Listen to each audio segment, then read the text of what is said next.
بسم الله الرحمن الرحيم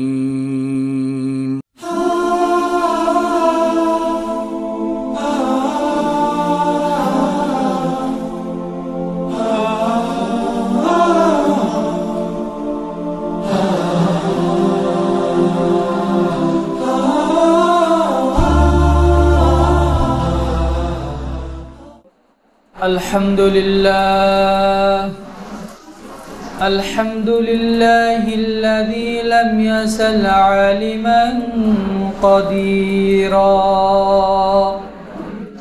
حيا قيوما سميعا بصيرا واجدا ماجدا شاهدا نصيرا فأشهد أن لا إله إلا الله وحده لا شريك له وأكبره تكبيرا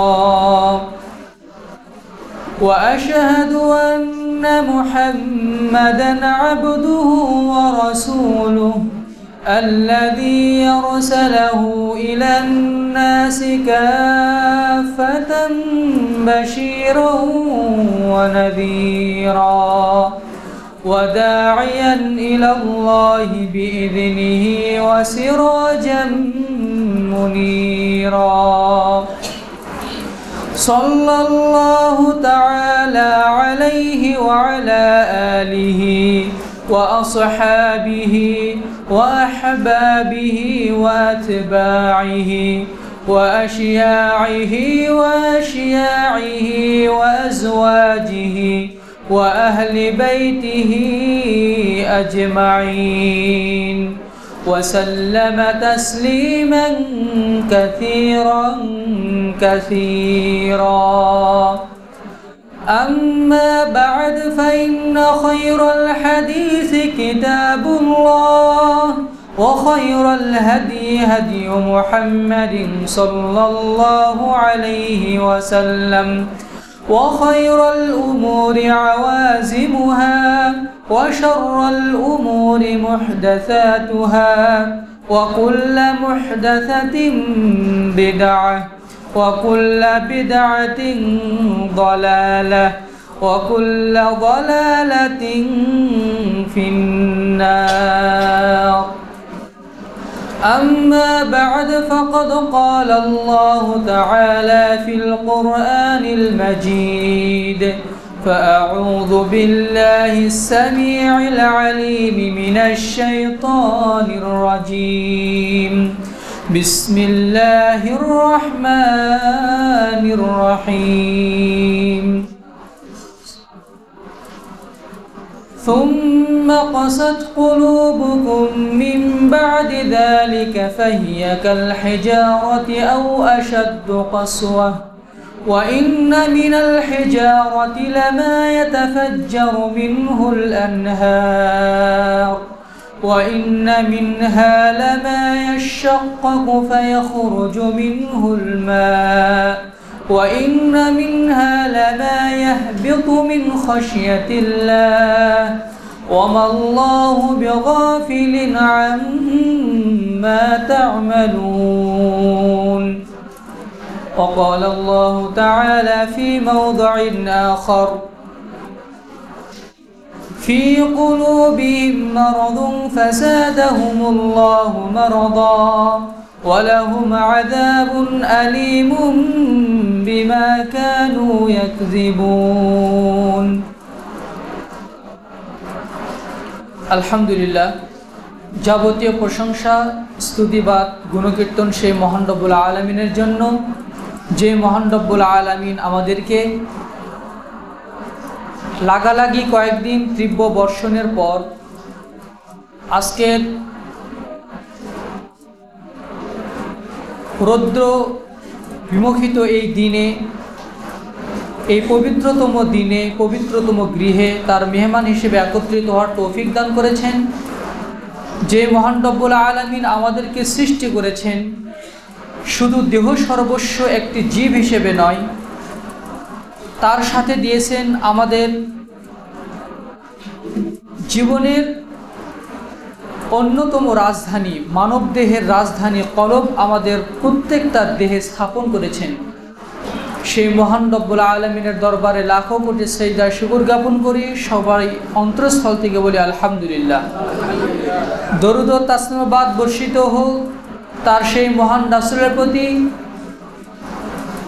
যিনি আরবের মরু দিগন্তে এসে রুগ্ন অন্তরের মানুষগুলোকে, অসুস্থ অন্তরগুলোকে সুস্থ করার ট্রিটমেন্ট দিয়েছেন এবং যুগে যুগে যে ট্রিটমেন্ট অনুযায়ী যদি মানুষ চলে তাহলে দুনিয়াবী জীবনে সে শান্তি, পরকালী জীবনে সে মুক্তি লাভ করতে পারবে। সেই মহান রাসূলের প্রতি দরুদ ও তাসলিমাত বর্ষিত হোক, সবাই বলি সাল্লাল্লাহু আলাইহি ওয়াসাল্লাম। সম্মানিত মুসল্লিবৃন্দ, পর্দার অন্তরালে সম্মানিতা মা ও ভগ্নীগণ, আজকের আলোচনার বিষয় হচ্ছে অন্তর কঠিন হওয়ার কারণ এবং তার প্রতিকার, অর্থাৎ অন্তরের রুক্ষতা এবং তার প্রতিকার। মানুষ দেহ সর্বস্ব একটা জীব নয়। আল্লাহ তাআলার সাথে সাথে তার দেহপিঞ্জরে একটা কলব বা হৃদয় স্থাপন করেছেন, যেই হৃদয় দিয়ে সে কোনো কিছু উপলব্ধি করে, যেই হৃদয়ের মাধ্যমে সে কোনো কিছু ডিসিশন নেয়, সেটা হোক ভালো ডিসিশন বা সেটা খারাপ ডিসিশন। এই মানবদেহ যেমন অসুস্থ হয়ে যায়, অন্যভাবে মানুষের অন্তরও অসুস্থ হয়ে যায়। মানুষের হাত যদি অসুস্থ হয়ে যায়, হাত ভেঙে যায়, হাত দ্বারা সে কাজ করতে পারে না। পা যদি অসুস্থ হয়ে যায়, পা যদি ভেঙে যায়, পায়ে যদি কোনো কিছু আঘাত পেয়ে যায়, পা দ্বারা সে হাঁটতে পারে না। অন্যভাবে মানুষের দেহ যেভাবে অসুস্থ হয়, মানুষের অন্তরও এইভাবে অসুস্থ হয়। মানুষের অন্তর যদি অসুস্থ হয়ে যায়, তার অন্তর কঠিন হয়ে যায়, এমনকি পাথরের চেয়েও শক্ত হয়ে যায়। ওই অন্তর আল্লাহর হেদায়েত পেতে ব্যর্থ হয়ে যায়। এই শক্ত অন্তরগুলোকে আল্লাহ তাআলা কঠিন আযাব দান করবেন বলে কোরআনে ঘোষণা করেছেন। এই জন্য আমাদের অন্তর কঠিন হয়ে যায় অনেক সময়। কেমনভাবে কঠিন হয়ে যায়, কি কারণে আমাদের অন্তর কঠিন হয়ে যায়, এবং সেই কঠিন হয়ে গেলে আমাদের অন্তরগুলো যদি অসুস্থ হয়ে যায়, সেই অসুস্থতার প্রেসক্রিপশনটা কি হবে, আজকের আলোচনাতে আমরা সেই বিষয়ে কথা বলার চেষ্টা করব। ওমা তাওফীক ইল্লা বিল্লাহ, আলাইহি তাওয়াক্কালতু ওয়া ইলাইহি উনীব। মানুষের অন্তর হচ্ছে মানব দেহের রাজধানী। আল্লাহ তাআলা মানুষের দেহের দিকে দেখেন না, মানুষের চেহারা স্রোতের দিকে দেখেন না, তার পোশাক পরিচ্ছদের দিকে দেখেন না। তিনি দেখেন এই রাজধানীটা কি কেমন আছে, বাংলাদেশের আভ্যন্তরীণ অবস্থা কেমন। বৈশ্বিক পরিমণ্ডল থেকে শুধু ঢাকার অবস্থাটাকেই দেখা হয়। সারা দেশে হরতাল চলছে, ঢাকাতে হরতাল নেই, মানে হরতাল সেই কার্যকারিতা নেই। ঢাকাতে যদি কোনো কিছু হয়ে যায়, ঢাকার অর্থনৈতিক শক্তি যদি পঙ্গু হয়ে যায়, গোটা দেশের অর্থনীতি মুখ থুবড়ে পড়বে। সুতরাং রাজধানীর আলাদা একটা গুরুত্ব রয়েছে। অন্যভাবে মানুষের দেহের রাজধানী হচ্ছে অন্তর। ইমাম ইবনে তাইমিয়া রাহিমাহুল্লাহ বলছেন, মানব দেহের রাজধানী হচ্ছে অন্তর। এই অন্তরটা হচ্ছে একটা বাদশার মতো, আর অঙ্গ প্রত্যঙ্গ হচ্ছে তার সেনাবাহিনী। বাদশা যদি ভালো হয়, রাজা যদি ভালো হয়, তাহলে তার সেনাবাহিনীগুলো ভালো থাকে। আর রাজা যদি খারাপ হয়, তার অঙ্গ প্রত্যঙ্গ, তার সেনাবাহিনীগুলো খারাপ হয়ে যায়। অর্থাৎ মানুষের অন্তর ভালো হলে ওই মানুষটা ভালো, মানুষের অন্তর খারাপ হলে ওই মানুষটা খারাপ। আল্লাহ রাসূল সাল্লাল্লাহু আলাইহি ওয়াসাল্লাম ইরশাদ করেছেন, ইন্নাল্লাহা তাআলা লা ইয়ানজুরু ইলা আজসামিকুম ওয়ালা ইলা সুওয়ারিকুম ওয়ালাকিন ইয়ানজুরু ইলা কুলুবিকুম ওয়া আ'মালিকুম ওয়া আশারা বিইসবাইহি ইলা সাদরিহি। রাওয়াহু মুসলিম। সহিহ মুসলিমের 2554 নম্বর হাদিসে রাসূল সাল্লাল্লাহু আলাইহি সাল্লাম বলছেন, নিশ্চয়ই আল্লাহ তাআলা তোমাদের শরীরের দিকে তাকান না, তিনি তোমাদের চেহারা সুরতের দিকে তাকান না, কে মোটা, কে চিকন, কে ফর্সা, কে কালো, আল্লাহ তাআলা এটা দেখেন না। ওয়ালাকিন ইয়ানজুরু ইলা কুলুবিকুম ওয়া আ'মালিকুম, আল্লাহ তাআলা দেখেন তোমাদের হৃদয়ে লুক্কায়িত তাকওয়া, তোমাদের অন্তরটা দেখেন। কে অন্তরটাকে কত সুস্থ রাখতে পেরেছে, তার অন্তরটা সুস্থ না অসুস্থ, তার অন্তরটা রুক্ষতায় ভুগছে নাকি তার অন্তরটা আল্লাহর ভালোবাসায় তার হৃদয়টা জ্বলজ্বল করছে, আল্লাহ তাআলা এটা দেখেন। আর কি দেখেন? তোমাদের আমল দেখেন। এই বলে আল্লাহ রাসূল সাল্লাল্লাহু আলাইহি ওয়াসাল্লাম বুকের দিকে ইশারা করছেন, অর্থাৎ এই অন্তরটা থাকে বুকের মধ্যে। অপর এক হাদিসে নুমান ইবনে বাশির রাদিয়াল্লাহু আনহু থেকে বর্ণিত, রাসূল সাল্লাল্লাহু আলাইহি ওয়াসাল্লাম ইরশাদ করেছেন, আলা ইন্না ফিল জাসাদি মুদগাতুন ইযা সালুহাত সালুহাল জাসাদু কুল্লুহু ওয়া ইযা ফাসাদাত ফাসাদাল জাসাদু কুল্লুহু আলা ওয়া হিয়াল কলব। জেনে রাখো হে বিশ্ববাসী, মানব দেহে এমন একটি মাংসপিণ্ড রয়েছে, এই মাংসপিণ্ড যদি ভালো থাকে পুরো বডিটাই ভালো থাকে, এই মাংসপিণ্ড যদি অসুস্থ হয়ে যায় পুরো বডিটাই অসুস্থ হয়ে যায়, এই মাংসপিণ্ড যদি কলুষিত হয়ে যায় পুরো বডিটাই কলুষিত হয়ে যায়। আলা ওয়াহিয়াল কলব, জেনে রাখো সেটাই হচ্ছে অন্তর, সেটাই হচ্ছে মন, সেটাই হচ্ছে হৃদয়। আল্লামা ইবনুল কাইয়্যিম জাওজিয়্যিহ রাহিমাহুল্লাহ তিনি বলছেন, অন্তর হচ্ছে তিন প্রকার। অন্তর তিন প্রকার। এক নম্বর, প্রথম অন্তর হচ্ছে কলবুন সালিম, প্রশান্ত অন্তর, সুস্থ অন্তর। এই অন্তরের অধিকারী ব্যক্তিরা কিয়ামতের দিনে জান্নাতে প্রবেশ করবে। ইব্রাহিম আলাইহিস সালাম আল্লাহ তাআলার নিকটে প্রশান্ত অন্তরের জন্য, কলবুন সালিম সুস্থ অন্তরের জন্য আল্লাহর কাছে প্রার্থনা করেছিলেন। আল্লাহ তাআলা সূরা শুআরার ৮৮ এবং ৭৯ নম্বর আয়াতে আল্লাহ তাআলা বলছেন, ইয়াউমা লা ইয়ানফাউ মালুন ওয়ালা বানুন ইল্লা মান আতাল্লাহা বিকলবিন সালিম। কিয়ামতের ময়দানে তোমাদের সম্পদ, তোমাদের সন্তান সন্ততি কোনো কাজে আসবে না, ওই ব্যক্তি কেবলমাত্র পরিত্রাণ পাবে ইল্লা মান আতাল্লাহা বিকলবিন সালিম, যার অন্তরটা প্রশান্ত, যার অন্তরটা আল্লাহ তাআলার ভালোবাসায় পরিপূর্ণ, সুস্থ। সে ব্যক্তি মৃত্যুবরণের সময়ও তার কোনো কষ্ট হবে না। মৃত্যুর ফেরেশতা এসে বলবে, ইয়া আইয়াতুহান নাফসুল মুতমাইন্না ইরজিই ইলা রাব্বিকি রাদিয়াতাম মারদিয়া, হে প্রশান্ত হৃদয়, হে প্রশান্ত আত্মা, তুমি তোমার পালনকর্তার দিকে ফিরে এসো। ওই আত্মাটা এমনি আজরাইলের হাতে চলে আসে। আল্লাহ রাসূল বলছেন, বালতি থেকে পানি ঢাললে যেমন আলতোভাবে পড়ে যায়, ওই হৃদয়তে ওই দেহ থেকে ওই হৃদয়টা, ওই আত্মাটা ওইভাবে চলে আসবে, সে কষ্ট পাবে না। এটা হচ্ছে প্রশান্ত হৃদয়। দ্বিতীয় হচ্ছে কলবুন মাইয়িত, মৃত অন্তর, এটা হচ্ছে কাফেরদের অন্তর। আল্লাহ তাআলা সূরা বাকারার ৬-৭ নম্বর আয়াতে আল্লাহ তাআলা বলছেন, সাওয়াউন আলাইহিম আনজারতাহুম আম লাম তুনজিরুহুম লা ইউমিনুন। আপনি তাদেরকে হেদায়েত করেন, আপনি তাদেরকে সতর্ক করেন বা না করেন, উভয় তাদের কাছে সমান। সাওয়াউন আলাইহিম, উভয় তাদের কাছে সমান, তারা ঈমান আনবে না। তৃতীয় নাম্বার হচ্ছে কলবুন মারিদ, কলবুন সাকিম, রুগ্ন অন্তর, অসুস্থ অন্তর। এই অন্তরে ঈমানও থাকে, এই অন্তরে মুনাফিকিও থাকে। এই অন্তরে ঈমানও থাকে, এই অন্তরে মুনাফিকিও থাকে। এই অন্তরই হচ্ছে রুক্ষ অন্তর, এই অন্তরই হচ্ছে কঠিন অন্তর। আল্লাহ তাআলা বলছেন সূরা বাকারার ১০ নম্বর আয়াতে, ফি কুলুবিহিম মারাদুন ফাযাদাহুমুল্লাহু মারাদা, তাদের অন্তরে রয়েছে ব্যাধি, তাদের অন্তর হচ্ছে রুগ্ন, অসুস্থ। আল্লাহ তাআলা এই অসুস্থতাকে আরো বৃদ্ধি করে দেন তারা যদি আল্লাহর সাথে হঠকারিতা করে। আল্লাহ তাআলা এই রুগ্ন অন্তরের অধিকারী ব্যক্তিদেরকে কিয়ামতের মৃত্যুর আগে যদি সে তার অন্তরটাকে সুস্থ করতে না পারে, আল্লাহ তাআলার দেওয়া প্রেসক্রিপশন অনুযায়ী সে যদি যথাযথ ট্রিটমেন্ট যদি না করে তার অন্তরের, তাহলে এই অন্তরের এই বডিটা, যেই বডির মধ্যে এই অন্তরটা সেট করা আছে, এই বডি কিয়ামতের ময়দানে আল্লাহ তাআলার জাহান্নামে দগ্ধীভূত হবে। এবার আসুন, আমাদের অন্তর কঠিন, আমাদের অন্তর অসুস্থ না সুস্থ, এর কয়েকটা আলামত রয়েছে। এই আলামতের পরে এর কারণ এবং প্রতিকারে যাচ্ছে আমরা, যদিও সময় সংক্ষেপ। আমরা কিভাবে জানবো আমাদের অন্তর অসুস্থ নাকি সুস্থ আছে? আপনারা হৃদয়ের সাথে ম্যাচিং করে নেবেন যে আমার অন্তর সুস্থ আছে না অসুস্থ আছে। এই আলামতগুলো যদি থাকে তাহলে বুঝবেন যে আপনার অন্তর অসুস্থ। প্রথম আলামত হচ্ছে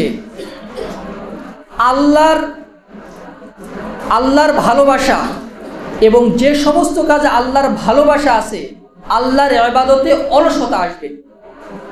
সালাত কেমন আদায় করি? এই গতানুগতিক সালাত আদায় করতে হয়, এই জন্য মসজিদে আসি।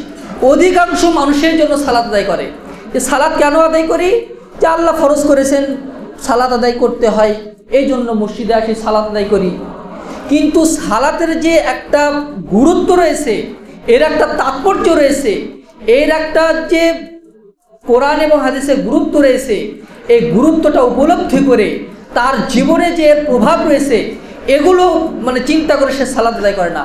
সালাত আদায় করতে হয়, এই জন্য সালাত আদায় করি। সালাতে আসার পরে পরবর্তীতে যে সুন্নাত সালাতগুলো আদায় করতে হয়, এই সুন্নাত সালাতের উপরে তার গুরুত্ব আসে না।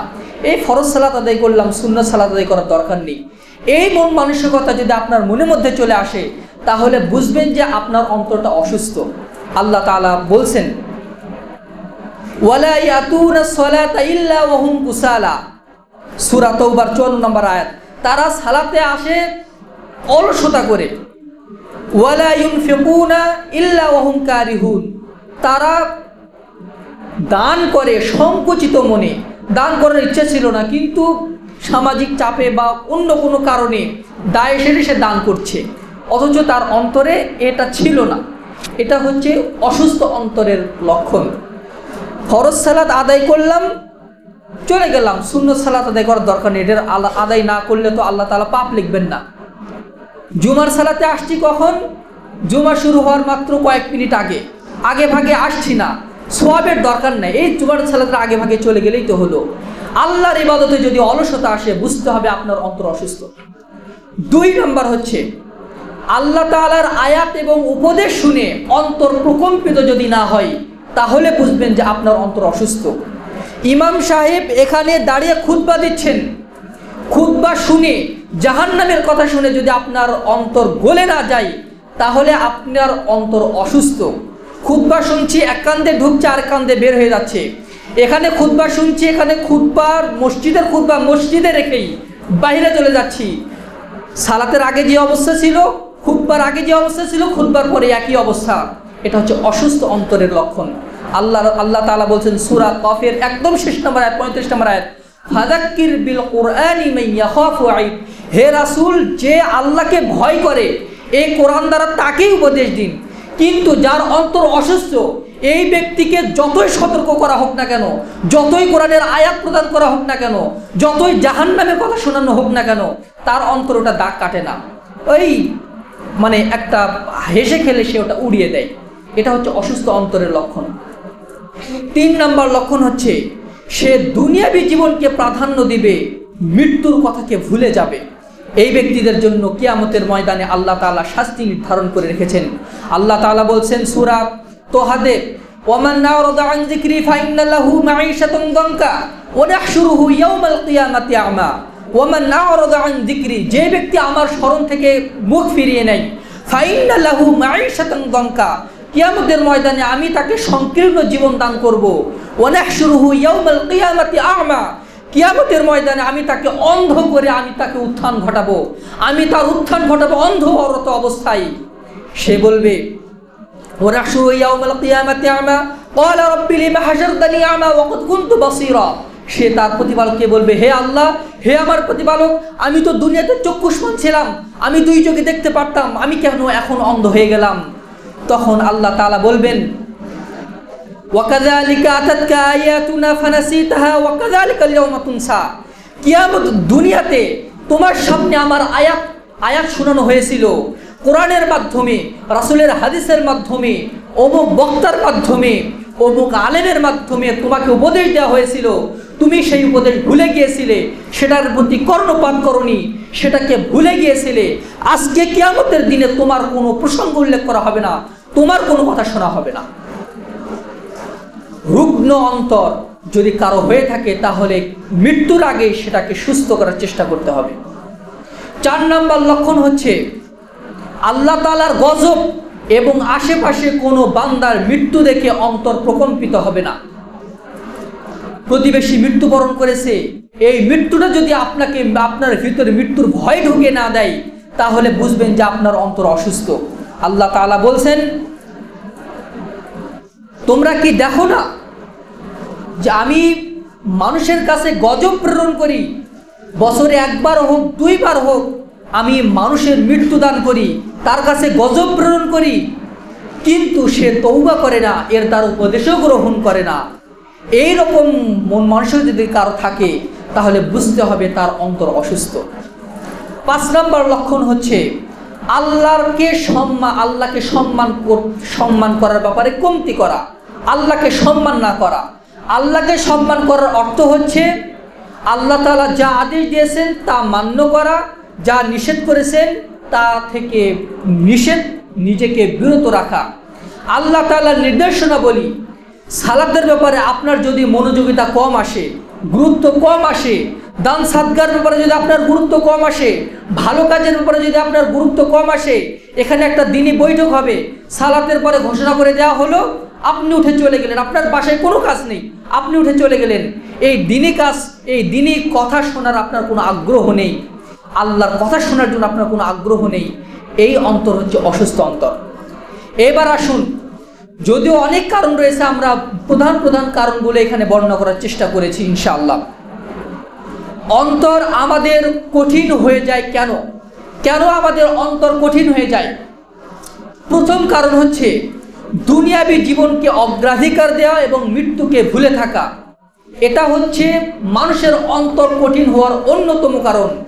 আজকের দুনিয়াতে মানুষ একজন অপরজনকে হত্যা করছে কোনো কারণ ছাড়াই, অথবা কখনো কারণ অনুযায়ী হত্যা করছে, কিন্তু উপযুক্ত কারণে নয়।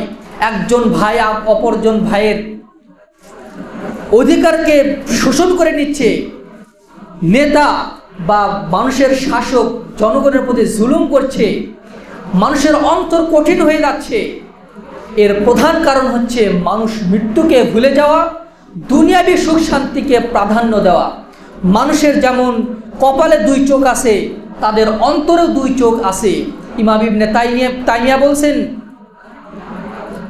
প্রত্যেক বান্দা লিকুল্লি আবদিন লাহু আইনানি ফি ওয়াজহিহি, প্রত্যেক বান্দারই কপালে 2টা চোখ আছে। ইউবসিরু বিহিমা ইয়াবসুরু বিহিমা আমরাদ দুনিয়া, এই 2 চোখ দিয়ে সে দুনিয়াবী জিনিসপত্র দেখে। ওয়া আইনানি ফি কলবিহি, তার অন্তরে 2 চোখ আছে। ইয়াবসুরু বিহিমা আমরাল আখিরাহ, এই 2 চোখ দিয়ে সে আখিরাত দেখতে পায়। তার সামনে যখন জাহান্নামের কথা বলা হয়, সাথে সাথে আগুনের একটা দৃশ্য তার অন্তরে একটা ভেসে ওঠে, আমি যেন ওই আগুনে পড়ে গেলাম। যখন তার সামনে জান্নাতের বর্ণনা দেওয়া হয়, তখন তার মন সেটার জন্য আকাঙ্ক্ষা করে, ওই জান্নাতে যদি আমি যেতে পারতাম। তার অন্তরে একটা চিত্র অঙ্কন হয়ে যায়, অন্তরের চোখ দিয়ে সে ওগুলো দেখতে পায়। ফাইদা আরাদাল্লাহু বিআবদিন খায়রা, আল্লাহ তাআলা যদি কোনো বান্দার কল্যাণ চান, ফাতাহা আইনাইহি লাতাইনি ফি কলবিহি, তার অন্তরের চোখকে আল্লাহ তাআলা খুলে দেন। আল্লাযী মা ওয়াদাল্লাহু বিল গায়বি, গায়বের বিষয়ে আল্লাহ তাআলা যে ওয়াদাগুলো করেছেন সেইগুলোকে দেখার জন্য আল্লাহ তাআলা তার অন্তরকে খুলে দেন। সে ভালো কাজ করাতে উদ্বুদ্ধ হয়, খারাপ কাজ থেকে সে বিরত থাকে। আর আল্লাহ তাআলা যদি কারো কল্যাণ না চান, তাহলে আল্লাহ তাআলা তার অন্তরকে তালাবদ্ধ করে দেন। এই জন্য আল্লাহ তাআলা সূরা মুহাম্মাদে বলছেন, আফালা ইয়াতাদাব্বারুনাল কুরআন মা আলা কুলুবিন আকফালুহা, তারা কি কোরআন দ্বারা উপদেশ গ্রহণ করে না, নাকি তাদের অন্তর তালাবদ্ধ? এই তালাবদ্ধ অন্তরে কখনো আল্লাহর হেদায়েত প্রকাশ করতে পারে না। এই জন্য আল্লাহ তাআলার হেদায়েত যদি হৃদয়ে প্রবিষ্ট করাতে হয়, আল্লাহ তাআলার হেদায়েত যদি অন্তরে যদি ঢুকাতে হয়, তাহলে এই বদ্ধ অন্তরটাকে খুলে দিতে হবে, বদ্ধ অন্তরের দুয়ারটাকে খুলে দিতে হবে।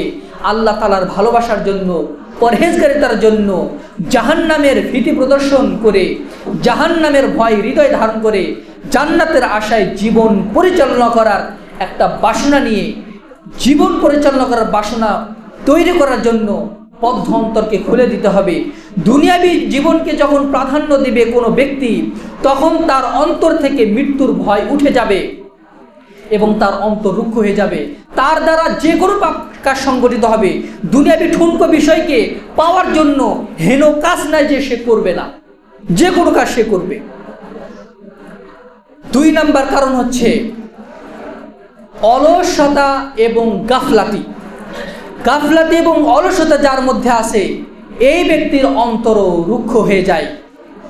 ফজরের সময় আজান দিয়েছে, আজান শোনা হয়ে গেছে, কিন্তু বিছানা থেকে উঠতে ইচ্ছা করছে না, আরেকটু ঘুমিয়ে নেই, আরেকটু ঘুমিয়ে নেই, আরেকটু করতে করতে করতে করতে সূর্য উঠে গেছে।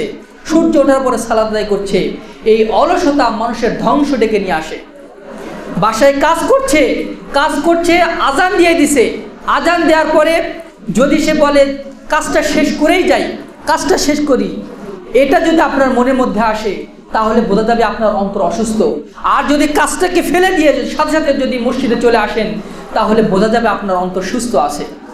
এই জন্য অলসতা এবং গাফলাতি যেন অন্তরে স্থায়ী না পাই, এই ব্যাপারে সতর্ক থাকতে হবে।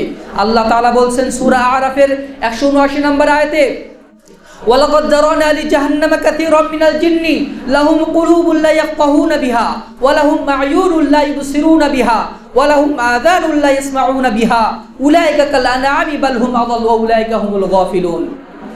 আমি জাহান্নামে প্রবেশ করানোর জন্য, জাহান্নামের জন্য অসংখ্য জিন এবং মানুষকে সৃষ্টি করেছি। এই সমস্ত মানুষ এবং জিনের লক্ষণ কি?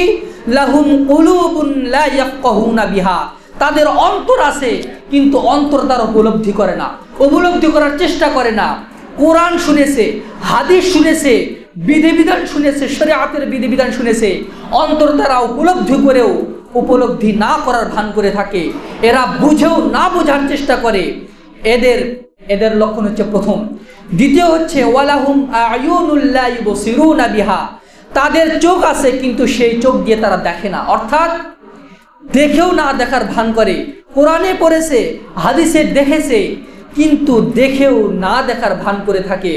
ওয়ালাহুম আ'য়ুনুল লা ইসমাউনা বিহা, কান দিয়ে অনেক বক্তব্য শুনেছে, অনেক ওয়াজ শুনেছে, অনেক হাদিস শুনেছে, অনেক কোরআন তেলাওয়াত শুনেছে, কিন্তু শোনার পরেও সেটা আমল করেনি, শুনেও না শোনার ভান করে থেকে গেছে। এক কান দিয়ে শুনে আরেক কান দিয়ে বের করে দিয়েছে। আল্লাহ তাআলা বলছেন উলাইকা কাল আনআমি বাল হুম আযাল, এরা হচ্ছে চতুষ্পদ জন্তুর মতো, এরাই হচ্ছে চতুষ্পদ জন্তুর মতো। বাল হুম আযাল, বরং তার চেয়েও নিকৃষ্ট। এরা চতুষ্পদ জন্তুর চেয়েও নিকৃষ্ট, গরু বাছুর ভেড়া ছাগলের চেয়েও এরা নিকৃষ্ট। উলাইকা হুমুল গাফিলুন, এরাই হচ্ছে গাফেল, এরাই হচ্ছে গাফেল, যারা শুনেও না শোনার ভান করে, দেখেও না দেখার ভান করে, হৃদয় দ্বারা উপলব্ধি করার সামর্থ্য থাকলেও উপলব্ধি করার চেষ্টা করে না।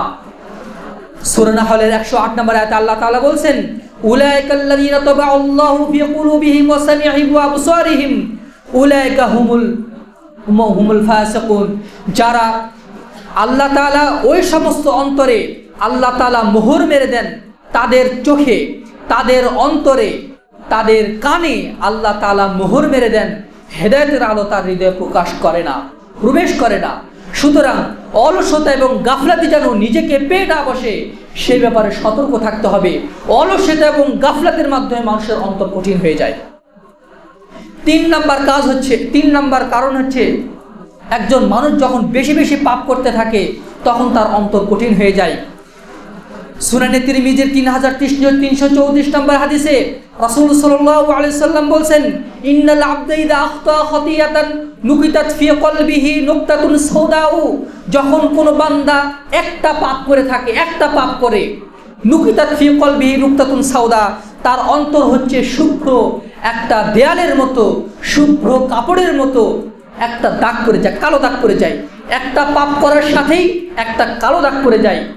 ফাইদা হুয়া রাজা ওয়াস্তাগফার ওয়া তাবা সুকিলা কলবুহু, যদি সে আল্লাহর কাছে তওবা করে, যদি সে ইস্তেগফার করে, যদি সে তওবা করে, তাহলে ওই কালো দাগটাকে তুলে দেওয়া হয়, পরিষ্কার করে দেওয়া হয় এবং তার অন্তর সুস্থ হয়ে যায়, তার অন্তর সুস্থ হয়ে যায়। আমরা যখন সানাতে পড়ি আল্লাহুম্মা নাক্কিনি মিনাল খতায়া কামা ইয়ানক্কা সাউবুল আবিয়াদু মিনাদ দানাস, হে আল্লাহ তুমি আমার অন্তরকে এমনভাবে পরিচ্ছন্ন করে দাও যেমনভাবে সাদা কাপড়কে ধুয়ে পরিচ্ছন্ন করা হয়, মানুষের অন্তর হচ্ছে সাদা ধবধবে কাপড়ের মতো বা দেয়ালের মতো, পাপ করলে সেখানে একটা কালো দাগ করে যায়। যখনই ইস্তেগফার করে বান্দা, যখনই তওবা করে, যখনই দোয়া করে, তখনই ওই কালো দাগটাকে দূর হয়ে যায়। ফাইদা আদা, কিন্তু পাপ কাজটা যদি সে আবার করে, পাপ কাজ যদি আবার করে, জিদা ফিহা, তাহলে তার ওই কালো দাগটা, কালিমাটা আরো বৃদ্ধি পেয়ে যায়। হাত্তা তা'লু কলবুহু, এমনকি তার অন্তর একদম কালিমাযুক্ত হয়ে যায়, কালো হয়ে যায়। ওয়া হুয়া রানু, এটাই হচ্ছে অন্তরের মরিচিকা। আল্লাযী যাকারাল্লাহু ফিল কুরআনিল কারীম, যেমন আল্লাহ তাআলা কোরআনে বলছেন, কাল্লা বাল রানা আলা কুলুবিহিম মা কানু ইয়াকসিবুন। আল্লাহ তাআলা কাল্লা বাল রানা আলা কুলুবিহিম, বরং তাদের অন্তরে জং ধরে গেছে। আলা কুলুবিহিম মা কানু ইয়াকসিবুন, তাদের কৃতকর্মের কারণে, তাদের পাপের কারণে, তাদের পাপ কর্মের কারণে তাদের অন্তরে মরিচিকা পড়ে গেছে। এই অন্তর নিয়ে জান্নাতে প্রবেশ করা কঠিন হয়ে যাবে। সুতরাং পাপ করার সাথে সাথে যখন বান্দা তওবা করবে, তার অন্তর পরিচ্ছন্ন হয়ে যাবে। কিন্তু পাপটা যদি বারবার করা হয়, তাহলে অন্তর কালিমাযুক্ত হয়ে যাবে, অন্তর কঠিন হয়ে যাবে। এই কঠিন অন্তরে মানুষ সুস্থভাবে ইবাদত করতে পারে না। সালাত আদায় করতে বসলেই তার চিন্তা চেতনা অন্যদিকে চলে যায়, অনেক চিন্তা মাথার মধ্যে চলে আসে, ইবাদত সে ভালোভাবে করতে পারে না, ইবাদত ভালোভাবে করতে পারে না, যাতে তার অন্তর যদি কঠিন হয়ে যায়। 4 নম্বর কারণ হচ্ছে, মানুষ যখন সুদি কারবার অর্থাৎ হারাম রুজি যখন ভক্ষণ করে, হারাম উপার্জন যখন করে, তখন তার অন্তরটা রুক্ষ হয়ে যায়, তার অন্তর কঠিন হয়ে যায়। হাদিস, প্রলম্বিত হাদিস, আল্লাহ রাসূল সাল্লাল্লাহু আলাইহি ওয়াসাল্লাম বলেন, আল্লাহ তাআলা পবিত্র, তিনি পবিত্র ছাড়া কোনো বস্তু গ্রহণ করেন না। মুমিনদেরকে যে নির্দেশ দেওয়া হয়েছে, রাসূলদেরকে যে নির্দেশ দেওয়া হয়েছে, মুমিনদেরকে একই নির্দেশ দেওয়া হয়েছে। অতঃপর আল্লাহ রাসূল সাল্লাল্লাহু আলাইহি ওয়াসাল্লাম একজন ব্যক্তির কথা বললেন, আশা আকবার ইয়ামুদ্দু ইয়াদাইহি ইলাস সামা, 2 হাত উত্তোলন করে উন্মুক্ত গগনের নিচে আল্লাহর নিকটে দোয়া করছে, কাকুতি বিরতি করে আল্লাহর কাছে দোয়া করছে, কিন্তু তার পোশাক হারাম টাকায় কেনা, তার যে খাদ্য খাই সেটা হারাম টাকায় কেনা, যে পানীয়টা খাই সেটাও হারাম টাকায় কেনা, তার শরীর পরিপুষ্ট হয়েছে হারাম খাদ্যে, সে নিজে হারাম খেয়েছে, তার সন্তান সন্ততি স্ত্রী পুত্রকেও হারাম খেয়েছে। এই জন্য তার সন্তান তার আনুগত্য করে না, তার স্ত্রী তার কথা মতো চলে না, তার অন্তর রুক্ষ হয়ে যায়। সন্তান যখন কথা শোনে না, মেজাজটা বিগড়ে যায়, স্ত্রী যখন কথা শোনে না, মেজাজ বিগড়ে যায়, তখন তার অন্তর কঠিন হয়ে যায়। হারাম রুজি যারা ছাড়তে পারবে, তারা তাদের অন্তর সুস্থ হয়ে যাবে। হারাম রুজি যদি কেউ না ছাড়ে, তাহলে তার অন্তর সুস্থ হবে না কখনো। অপর একটি কারণ হচ্ছে, ঈমানি পরিবেশ থেকে দূরে থাকা অন্তর কঠিন হওয়ার অন্যতম কারণ। আপনার সন্তানকে ভর্তি করে দিচ্ছেন এমন স্কুলে, যে স্কুলে পাশ্চাত্য কালচার একদম ঠাসা, এমন কোনো স্কুলে ভর্তি করে দিচ্ছেন যেখানে আপনার সন্তান শিখছে বিদেশীয় সংস্কৃতি, এমন কিছু কালচার শিখছে যেটাকে তার ঈমানের আলোকে নিভিয়ে দিচ্ছে। অর্থাৎ ঈমানের জন্য, ঈমানকে লালন পালন করার জন্য একটা পরিবেশ দরকার হয়। পরিবারে যেমন ঈমানি পরিবেশ দরকার হয়, সমাজে যেমন ঈমানি পরিবেশ দরকার হয়, নিজের ঈমানকে টিকিয়ে রাখার জন্য শিক্ষা প্রতিষ্ঠানেও ঈমানি পরিবেশ দরকার হয়। সন্তানকে এমন প্রতিষ্ঠানে ভর্তি করানোর চেষ্টা করবেন যেই প্রতিষ্ঠানে ঈমান তরতাজা থাকার সম্ভাবনা থাকে, যে প্রতিষ্ঠানে ঈমানের লালন পালন করার সুযোগ সুবিধা নেই, সেই প্রতিষ্ঠানে আপনার সন্তানকে ভর্তি করে দেওয়ার চেষ্টা করবেন না। কারণ আপনার সন্তানের অন্তর যখন দুঃখ হয়ে যাবে, তখন তার ট্রিটমেন্ট করা কঠিন হয়ে যাবে। আপনি এমন জায়গায় ব্যবসা করুন যেখানে ব্যবসা করলে একটা ঈমানি পরিবেশ থাকে, যাদের সাথে ব্যবসা করবেন সেই লোকগুলো ভালো থাকবে। আপনি যদি সুদখোর ঘুষখোর ব্যক্তির সাথে যদি ব্যবসা করেন, তাদের প্রভাবটা আপনার মধ্যে পড়বে, ওই পরিবেশে আপনি নিজেকেও হারিয়ে ফেলবেন। সুতরাং নিজেকে, নিজের পরিবারকে, নিজের সন্তানকে, নিজের স্ত্রী পুত্রকে এমন পরিবেশে রাখার চেষ্টা করা উচিত যেখানে ঈমানি পরিবেশ আছে। ঈমানি পরিবেশ থেকে যখন মানুষ দূরে চলে যায়, তখন তার অন্তর শয়তান গ্রাস করে নেয় এবং তার অন্তরটা অসুস্থ হয়ে যায়। যখন কোনো মানুষ কোনো খারাপ বন্ধুকে ভালোবাসে, খারাপ বন্ধুকে যখন ভালোবাসে, এবং তার সাথে ওঠা বসা করে, তখন তার অন্তর অসুস্থ হয়ে যায়। আল্লাহ রাসূল সাল্লাল্লাহু আলাইহি ওয়াসাল্লাম বলছেন, মাসালুল জালিসিস সালিহি ওয়াল জালিসিস সুই কামাসালি সাহিবিল মিসকি ওয়া কিরিল হাদ্দাদ।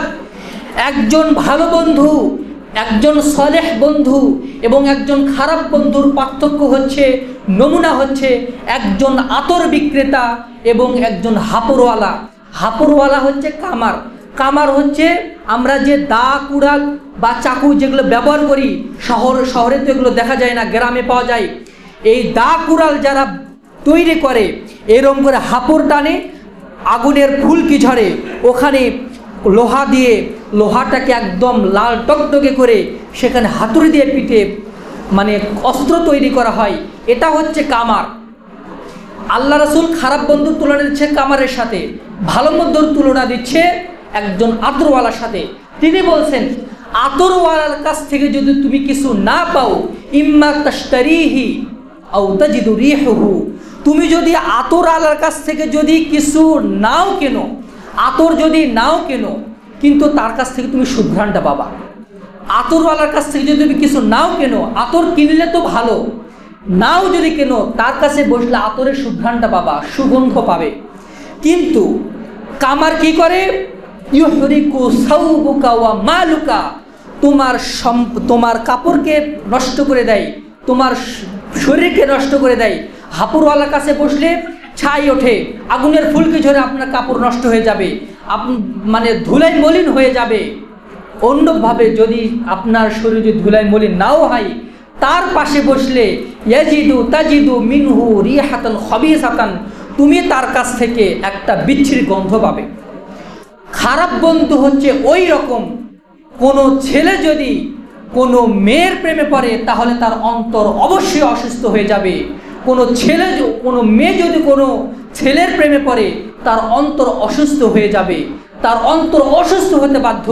সে সালাতে দাঁড়িয়ে গেলে তার অন্তর ছালাতে থাকবে না, সে কোনো ইবাদত করতে গেলে তার অন্তর ইবাদতে থাকবে না। আল মারউ মা মান আহাব্বা, যার সাথে যার মোহাব্বত তার সাথে তার কিয়ামত। আপনার হিরো হচ্ছে মেসি, আপনার হিরো হচ্ছে অমুক নায়ক, অমুক নায়ক, অমুক নায়িকা, যে যাকে ভালোবাসবে তার সাথে তার কিয়ামত হবে। আর আল্লাহ রসুলকে যারা ভালোবাসবে তাদের ভালোবাসা হবে আল্লাহ রসুলের সাথে, তাদের কিয়ামত হবে আল্লাহ রসুলের সাথে। সুতরাং কাকে ভালোবাসবেন, কোন বন্ধুকে গ্রহণ করবেন, সেটা আপনাকে ডিসিশন নিতে হবে। আপনি আপনার ব্যবসায়ের ক্ষেত্রে কোন বন্ধুকে গ্রহণ করবেন, কলেজ লাইফে কোন বন্ধুকে গ্রহণ করবেন, স্কুল লাইফে কোন বন্ধু গ্রহণ করবেন, ভার্সিটি লাইফে কোন বন্ধু গ্রহণ করবেন, ডিসিশন আপনার। ভালো বন্ধু গ্রহণ করলে সুফল পাবেন, খারাপ বন্ধু গ্রহণ করলে দুনিয়াতেও অপদস্থ হবেন, আখিরাতেও অপদস্থ হবেন। এবার আমরা সংক্ষিপ্তভাবে এর প্রতিকারগুলো আলোচনা করেই আমরা আমাদের আলোচনাকে ইতি টানার চেষ্টা করবো। আমার তাওফিক ইল্লা বিল্লাহ। আমাদের অন্তর যদি অসুস্থ হয়ে যায় তাহলে আমরা কিভাবে এই অসুস্থ অন্তরের আমরা ট্রিটমেন্ট করব, কিভাবে আমরা এই অসুস্থ অন্তরের আমরা চিকিৎসা করব। প্রথম পদক্ষেপ হচ্ছে মৃত্যুর কথা বেশি বেশি স্মরণ করা, মৃত্যুর কথা বেশি বেশি স্মরণ করা এবং মৃত্যুর পরবর্তী জিন্দেগির জন্য প্রস্তুতি গ্রহণ করা। একজন মানুষ যদি ভাবে যে আমার যারা পূর্বে ছিল তারা চলে গেছে দুনিয়া থেকে, আমি এসেছি, আমিও একদিন চলে যাব, মানুষের নিঃশ্বাসের কোনো বিশ্বাস নেই, মানুষের মৃত্যু যে কোনো সময় আসতে পারে। এই মৃত্যুর ভয় যদি কারো মনে জাগরণ হয়, কারো মনে যদি মৃত্যুর ভয়টা যদি আসে, তাহলে তার মাধ্যমে যে কোনো পাপ কাজ সংগঠিত হওয়া সহজে সম্ভব নয়। কারণ সে জানে আমি যদি মৃত্যুবরণ করি সাথে সাথেই আমার এই পাপের জন্য আল্লাহ তাআলা আমাকে পাকড়াও করবেন। এক বেদুইন ব্যক্তি, ইবনু মাজাতে হাদিসটি বর্ণিত হয়েছে, এক বেদুইন ব্যক্তি আল্লাহ রাসূল সাল্লাল্লাহু আলাইহি ওয়াসাল্লামকে সে জিজ্ঞেস করেছেন, হে আল্লাহ রাসূল, বুদ্ধিমান মুমিনকে আইয়ুল মুমিনিনা আকিয়াস?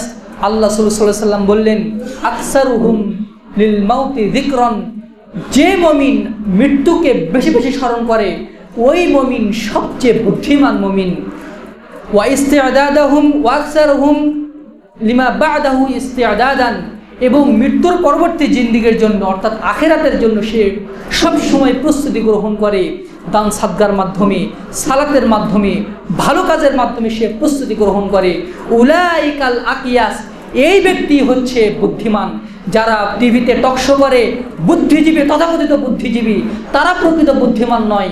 যারা মৃত্যুর পরবর্তী জিন্দেগির জন্য প্রস্তুতি গ্রহণ করে তার নেক আমলের মাধ্যমে মৃত্যুকে বেশি বেশি স্মরণ করে, এরাই হচ্ছে বুদ্ধিমান। আকসারু মিন যিকরি হাজিমিল লাজ্জাতি আল মাউত, তোমরা দুনিয়ার স্বাদ তিক্তকারী বস্তুকে বেশি বেশি স্মরণ করো, সেটা হচ্ছে মৃত্যু। মানুষের অন্তরে যখন মৃত্যুর ভয় আসে, একজন মানুষ যদি অসুস্থ হয়ে যায়, সে যদি ভাবে আমার হয়তো মৃত্যু হয়ে যাবে, তখন কিন্তু তার মন মানসিকতা সবসময় আল্লাহর দিকে থাকে। যখনই সে সুস্থ হয়ে যায় তখনই আবার হঠকারিতা করা শুরু করে। যখন সে বিপদ থাকে, হাতে কোনো টাকা পয়সা নেই, কোনো পথ নাই, মন আল্লাহর কাছে চলে যায়, আল্লাহর দিকে হয়ে যায়। যখনই হাতে টাকা পয়সা আসে, সচ্ছলতা আসে, আবার শয়তানের তাবাদারি করে। মানুষের প্রবণতাই হচ্ছে এই রকম। সুতরাং সবসময় মৃত্যুর কথা যদি যারা চিন্তা ভাবনা করবে, আল্লাহ তাআলা তাদের অন্তরকে সুস্থ করে দেন। তারা দুনিয়াতে প্রচ্ছন্ন হৃদয়ে চলে, আখিরাতেও তারা আল্লাহর পক্ষ থেকে তারা পুরস্কার প্রাপ্ত হন। 2 নাম্বার উপায় হচ্ছে পরহেজগারিতা অবলম্বন করা। ওমর রাদিয়াল্লাহু আনহু উবাই ইবনে কাব রাদিয়াল্লাহু আনহুকে জিজ্ঞাসা করেছেন, হে উবাই ইবনে কাব, বলেন তো তাকওয়াটা কি, পরহেজগারিতা কি? এখন উবাই ইবনে কাব রাদিয়াল্লাহু আনহু বলছেন, আপনি কি কখনো কাটা বিছানো রাস্তায় খালি পায়ে একাকী চলেছেন?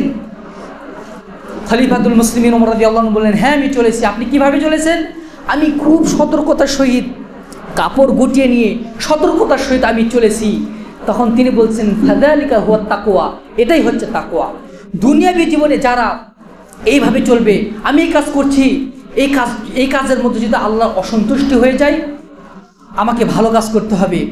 যে কোনো কাজ, যে কোনো কথা বলা, এই কথা বললে মানে ঠিক হবে কি না এই নিয়ে সে তটস্থ থাকবে। কোনো কাজ করা ঠিক হবে কি না এই নিয়ে সে চিন্তিত থাকবে। একটা ব্যবসা শুরু করবে, এই ব্যবসা হালাল নাকি হারাম এই নিয়ে তার মনের মধ্যে প্রশ্ন জাগবে। যদি হারাম হয়ে যায় তাহলে আমার অবস্থা কি হবে, আমাকে কঠিন শাস্তি পেয়ে বসবে, এই ভয় তার মধ্যে থাকবে। যখনই মানুষ এই ভয়টা সদা সর্বদা, শুধু সালাত আদায় করার নাম তাকওয়া নয়, শুধু মানে ভালো পোশাক পরিধান করার নাম, পাঞ্জাবি টুপি পরার নাম তাকওয়া নয়। তাকওয়া হচ্ছে হৃদয়ের মধ্যে থাকে। আত্তাকওয়া হাহুনা, আত্তাকওয়া হাহুনা, আত্তাকওয়া হাহুনা। আল্লাহ রাসূল বললেন, এই তাকওয়া থাকে হচ্ছে অন্তরের মধ্যে, তাকওয়া থাকে হচ্ছে অন্তরের মধ্যে, এটা প্রদর্শন করার বস্তু নয়। সুতরাং যারা তাকওয়া অবলম্বন করে প্রকাশ্যে গোপনে সর্বাবস্থায় আল্লাহকে ভয় করে চলে, তাদের অন্তরকে আল্লাহ তাআলা সুস্থ করে দেন। 3 নাম্বার উপায় হচ্ছে নিজের জীবনকে, নিজের অন্তরকে আখিরাতের চেতনায় উজ্জীবিত করা। দুনিয়ার জীবন শূন্য, দুনিয়ার জীবন ছোট্ট, আখিরাতের জীবন অনন্তকাল। আল্লাহ রাসূল সাল্লাল্লাহু আলাইহি ওয়াসাল্লাম বলছেন, মা দুনিয়া ফিল আখিরাতি ইল্লা মিসলা মা ইয়াজলু আহাদুকুম ইসবাউ ফিল লাম্মি ফালয়ানজুর বিমা ইয়ারজিউ। কেউ যদি দুনিয়া এবং আখিরাতের সাথে তুলনা করতে চায়, সে তার আঙ্গুলটাকে সাগরের মধ্যে ডুবিয়ে দিয়ে সে তুলে দেখুক তার আঙ্গুলে কতটুকু পানি উঠেছে। তার আঙ্গুলে যতটুকু পানি উঠেছে এটা হচ্ছে তার দুনিয়ার জীবন। আর বিশাল যে সমুদ্র রাশি, যে পানি রাশি রয়েছে, এটা হচ্ছে তার আখিরাতের জীবন। এবার সে বেছে নেক, সে দুনিয়াবী জীবনে ভালো থাকতে চায় নাকি এই অনন্ত জীবন আখিরাতের জীবনে ভালো থাকতে চায়। আল্লাহ রাসূল সাল্লাল্লাহু আলাইহি সাল্লাম একদিন সাহাবীদেরকে নিয়ে হেঁটে যাচ্ছিলেন। মাররা বিজাদ্দিন আসাক্কা মাইয়াতিন, একটা মরা কান কাটা বকরির বাচ্চা, ছোট বকরির বাচ্চা, সেটা আবার বিকলাঙ্গ মরে গেছে।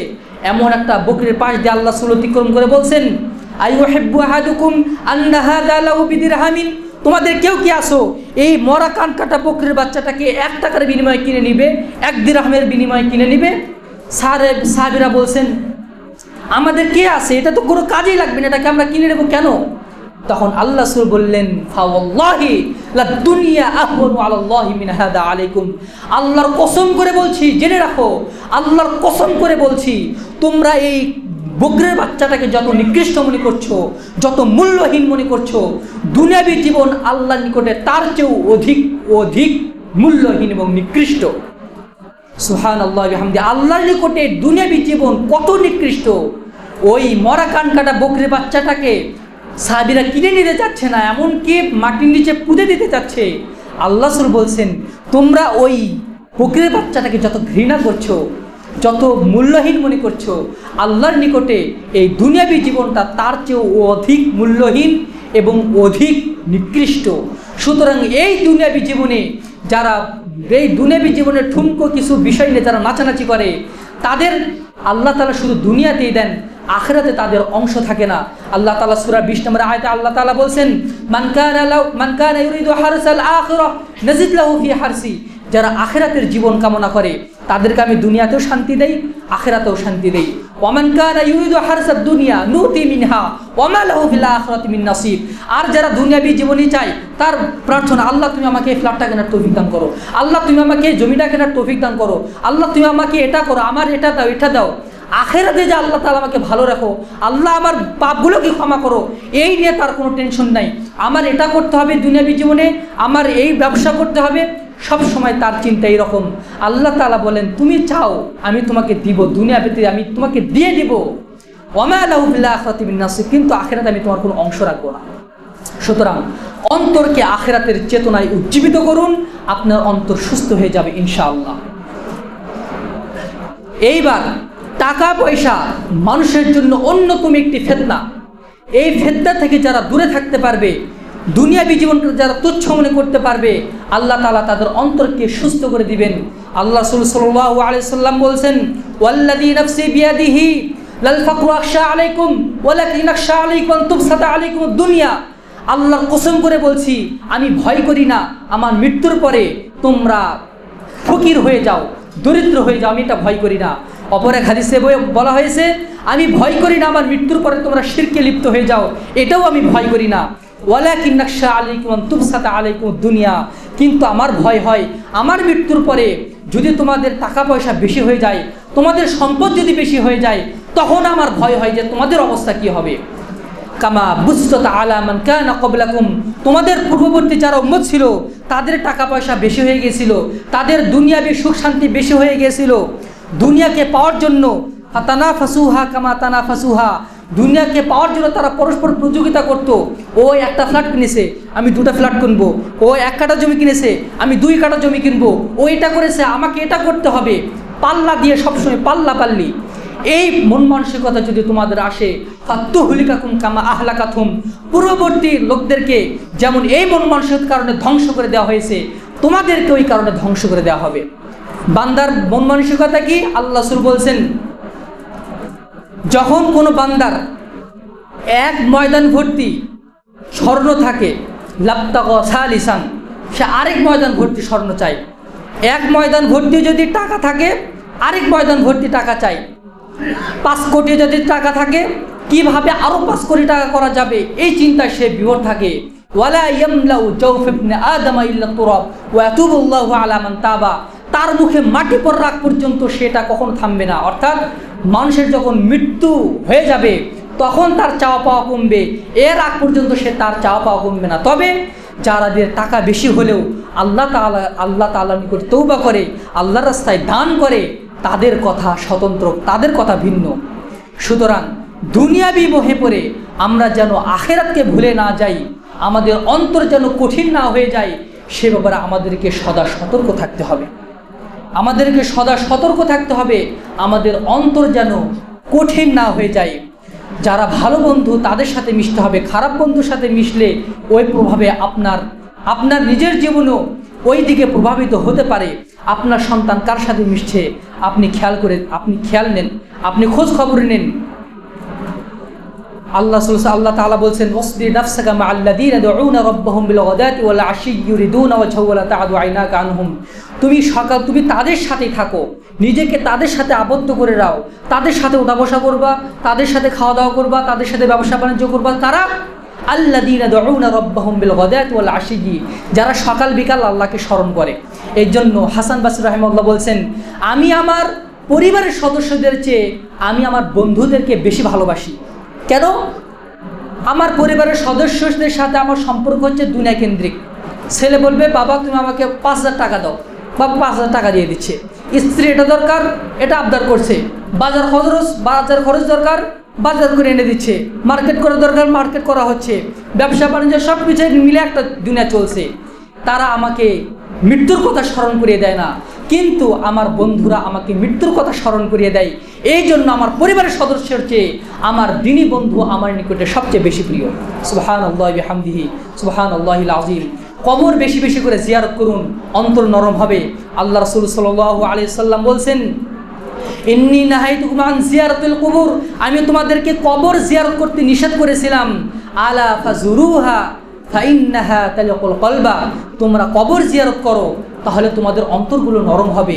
কবর বসে একবার ভাবুন, এই কবরে যে লোকটা ছিল সেই ব্যক্তি আমার মতো একজন সুস্থ ছিল, সে চলাফেরা করতো দুনিয়ার বুকে, সে খাওয়া দাওয়া করতো, সব কিছু করতো, আজকে সেই কবরের মধ্যে চলে গেছে, আমাকেও যেতে হবে। আল্লাহ রাসূল সাল্লাল্লাহু আলাইহি ওয়াসাল্লাম তার মায়ের কবরে বসে কাঁদছেন, এমনভাবে কাঁদছেন তার কান্না দেখে সাহাবীরাও কাঁদছে। আল্লাহ সাল্লাল্লাহু আলাইহি ওয়াসাল্লাম বললেন, আমি আমার আল্লাহর নিকটে আমার মায়ের ক্ষমার জন্য আমি প্রার্থনা করেছিলাম, আমাকে অনুমতি দেওয়া হয়নি, কিন্তু আমি আল্লাহর কাছে আমার মায়ের কবর জিয়ারত করার জন্য অনুমতি চেয়েছিলাম, আমাকে অনুমতি দেওয়া হয়েছে। সুতরাং কবর জিয়ারত করুন, অন্তর নরম হবে। ওসমান গনি রাদিয়াল্লাহু আনহু কবরকে দেখলেই এমনভাবে কাঁদতেন, হাত্তা ইয়াবুল্লা লিহইয়াতাহু, তার দাড়ি মুবারক ভিজে যেত। অর্থাৎ কবর হচ্ছে সবচেয়ে কঠিনতম জায়গা। আল্লাহ তাআলা আমাদের রুগ্ন অন্তরগুলোকে যেন সুস্থ করে দেন। পবিত্র কোরআন এবং হাদিসে আল্লাহ এবং তার রাসূল যে ট্রিটমেন্ট দিয়েছেন, যে প্রেসক্রিপশন দিয়েছেন, সেই অনুযায়ী আমরা যেন আমাদের অন্তরকে সুস্থ করে নিতে পারি আল্লাহ তাআলার নিকট থেকে। আল্লাহ তাআলা আমাদেরকে সেই তৌফিক দান করুন, আল্লাহুম্মা আমিন। আল্লাহ তাআলা আমাদের সার্বিক জীবনে পবিত্র কোরআন এবং সহিহ হাদিস মেনে চলার তৌফিক দান করুন, আল্লাহুম্মা আমিন। ওয়া আখিরু দাওয়ানা আলহামদুলিল্লাহি রাব্বিল আলামিন।